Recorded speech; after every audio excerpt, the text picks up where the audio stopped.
São as minhas feosas de Professores, RH. responde uma coisa para mim. Numa empresa, existem várias maneiras de uma empresa que ela precisa para se sustentar. Vou falar algumas delas. Gestão financeira, gestão de pessoas, administração, né? Comprometimento. Quais vocês acham aí, além dessas ou outra, que vocês falam que é a mais importante ou é obrigatório juntar todas? Porque se você não tiver gestão financeira, Cara, você vai quebrar. você falou tudo Se agora. você não souber gerir pessoas, você vai quebrar. Eu não digo que tem uma mais importante. Eu digo que para você gerenciar um negócio, você tem 4 pilares que são importantíssimos. A produção, a área de finanças, o RH e o marketing. Esses 4 pilares, para mim, eles têm que trabalhar juntos. É mais ou menos assim. Não adianta o cara do marketing dizer que não precisa se preocupar com a produção. Porque ele não vai conseguir fazer o trabalho dele se ele não conhecer o produto. Então, é mais ou menos o que eu digo em sala de aula. Você vai comprar um carro hoje, antigamente você ia comprar um carro, o vendedor ia falar de prazo, de taxa, de preço. Se você perguntasse para ele, mas quantos quilômetros esse carro faz por litro na estrada? Não importa, o meu negócio aqui é vender o carro para você. Hoje, se ele não souber, talvez ele não venda. O consumidor exige esse conjunto de coisas, né? Se uma empresa você se preocupar só com um departamento, os outros é um órgão, né? É uma empresa, é um conjunto de coisas. Não dá para você valorizar mais o coração e menos o pulmão. Não dá para você falar assim, pô, o cérebro é o grande. Não dá, eles trabalham juntos, né? Assim, se você não souber gerir pessoas, você não vai fazer elas produzirem. Você esquece. Se elas produzirem e você não souber fazer administração financeira, Um abraço. Por isso que são 4 pilares importantes. E aí eu aproveito esse momento para puxar a brasa para minha sardinha. Porque o pessoal que não é de RH, olha para o RH como quem não produz, quem não dá lucro, só dá custo, né? Só dá gasto, e só fica andando com um papelzinho para cima e para baixo o tempo inteiro. E os caras esquecem uma coisa, o papel do RH, e é aí que eu fico puto. Caiu, meu não tem livro. problema. É aí que eu fico puto, quando o pessoal começa com aqueles discursos de internet, né, no RH. O RH precisa arrumar emprego. Não é papel do RH arrumar emprego. O papel do RH, meus queridos e minhas queridas, o papel do RH é alinhar as estratégias dele, as estratégias da empresa, no que se refere a pessoas, para ajudar a organização a chegar onde ela quer. Esse é o grande problema, só que a gente ainda tem aquele gestor lá na área que olha para você e fala assim, pô, você começou a fazer faculdade? Puta merda, hein? Eu tô aqui há 200 anos e nunca estudei. Esse é o grande problema. O comportamento, né? E aí o RH não tem o apoio que precisaria ter para identificar quais são as necessidades de melhoria, de competências, por exemplo. Contratação, Ângelo. Vocês já pararam para pensar que a gente está em 2024 e a gente continua contratando como a gente fazia em 1990? Sim. Quando tem uma vaga aberta, aí eu jogo lá, preciso de alguém de marketing. Que se foda quem é, qualquer um, joga lá, fechei a vaga. E aí quando você vai ver, você fala assim, vou dar um exemplo interessante para vocês entenderem o que eu estou querendo dizer. Eu era coordenador de curso lá em Suzano, e um dia uma coordenadora amiga minha, ela era coordenadora de engenharia civil. E aí ela falou assim para mim, Paulo, me ajuda a achar um professor de engenharia civil, porque senão vai dar ruim aqui no curso. Falei, beleza, analisei uns currículos que ela me passou, falei, eu acho que você devia chamar esse professor. Olha o currículo dele. Aí ela falou assim, esse não serve. Não serve porque ele é especialista em construção de prédio e ponte. Eu preciso de alguém especialista em asfalto de aeroporto. Pois é. Como é que eu vou saber que quem faz asfalto de aeroporto é um engenheiro civil? Aí é que eu estou falando, que a gente contrata um engenheiro civil e joga lá.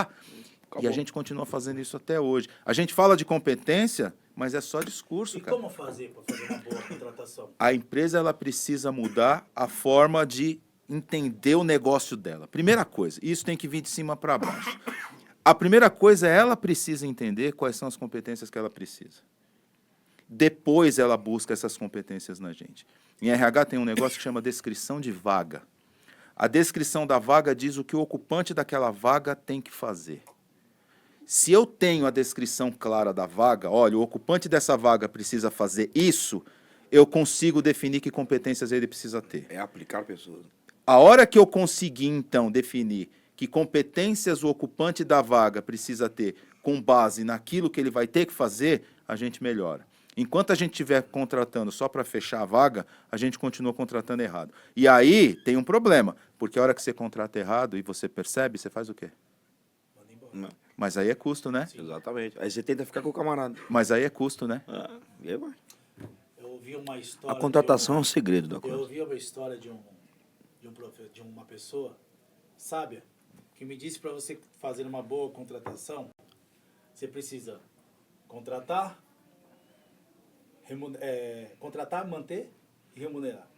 Ter um bom RH para fazer essa boa, saber como está fazendo, manter com promoções e incentivos e remunerar você trabalhando e fazendo com que ela ganhe bem. Só que tem um detalhe. Se o RH... Obrigado. Aprendeu. Bem, né? Só que tem um detalhe. Se o RH não tiver integrado com as outras áreas, Esquece. a gente não tem condição de saber que tipo de pessoa você quer. E aí nós vamos continuar contratando só para fechar a vaga. Sim. Mas aí cabe à empresa também, o gestor que está precisando da vaga no seu setor, ele deixar bem claro quais são as atribuições, as especificações que você quer. É a conversa entre os departamentos. O cara lá das vendas, do comercial, ele precisa de um vendedor. Mas ele precisa de um vendedor como? Com experiência em qual segmento? Não é que o vendedor que vende carro, ele vai vender casa. Lógico que dependendo do vendedor, se o cara quiser, tiver muita vontade... Mas é a especialidade entendeu? dele, né? Só que você vai pagar esse risco? Você vai demorar esse tempo do E processo? a mudança ela é muito grande, Ângelo. Sabe por quê? Porque o RH precisa mudar. O RH já melhorou muito, na minha opinião, mas o RH precisa entender que ele não é uma caixinha preta. O RH tem que estar... Cara, se eu sou responsável pelos recursos humanos, eu não posso estar longe. Eu tenho que estar perto. Por outro lado, eu preciso ter apoio da alta direção. Porque se a alta direção chegar e falar assim, eu preciso contratar alguém, mas contrata esse aqui que é filho de um amigo meu, não resolve. Não resolve nada. Então, a gente precisa entender o que a gente quer. O RH, o RH é ocioso, o RH é omisso, o RH é um empregado como outro qualquer. Ele vai dançar conforme a música. Empresa familiar é difícil, porque é pequenininha. O SBT é uma empresa familiar, a Globo é uma empresa familiar. Ou vocês acham que lá a última palavra é de quem? Lógico. Do RH? Então é uma mudança muito maior do que a gente simplesmente falar. O RH precisa mudar. A empresa como um todo precisa mudar. A mentalidade. A mentalidade. E a gente não pode esquecer, quando a gente fala de empresa, a gente está falando de pessoas. As empresas Na verdade, que mudaram a mentalidade, elas cresceram. Né? Sim. E você tem que criar uma filosofia dentro da sua empresa também, né?